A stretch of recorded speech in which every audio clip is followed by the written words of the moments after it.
following.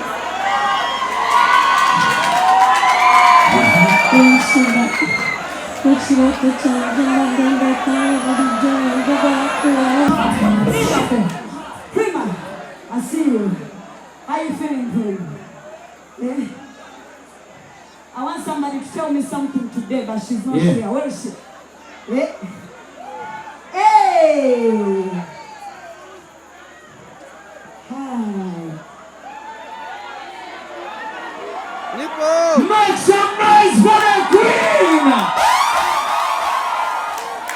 Uganda, this is what they call a queen. But now you see what you call it, you know, queen. I was gonna feel bad. Tokaba.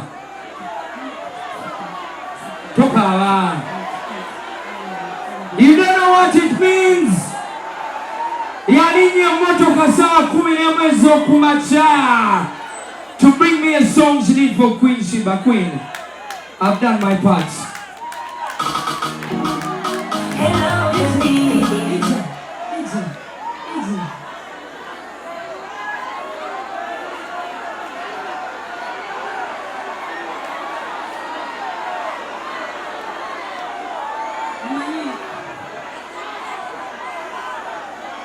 This is the thing.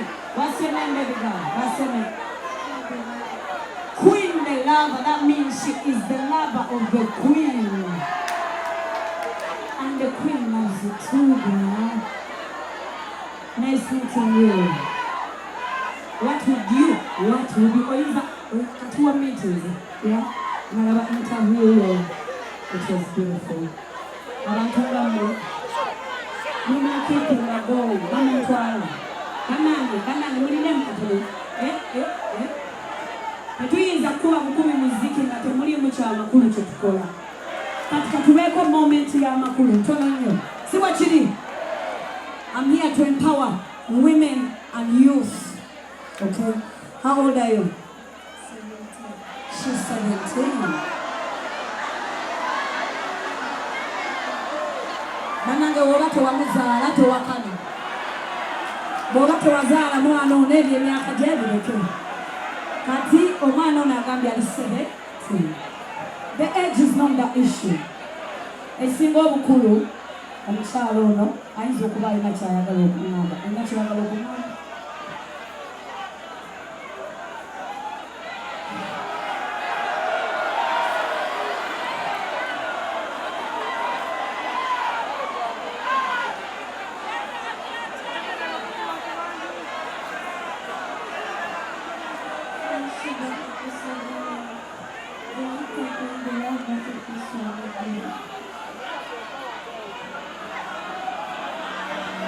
Banange, mpulizeko. Nawe woba omitiiza omuntu bulijjo gw'oyagala kulekaana. Mumuweemu akadde eddakiika emu. Osanga nange tumuweyo akadde. Ayinza okuba Sheeba addako. Bannange, wamma wangi.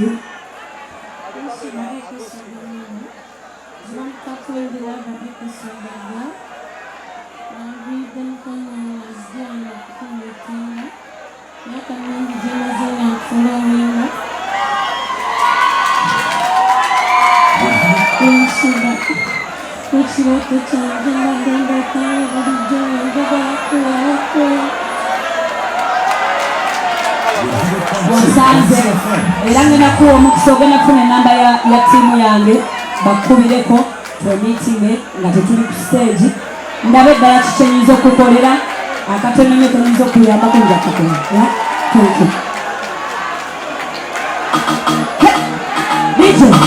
Hey, mama, hey, baby girl. This is for you.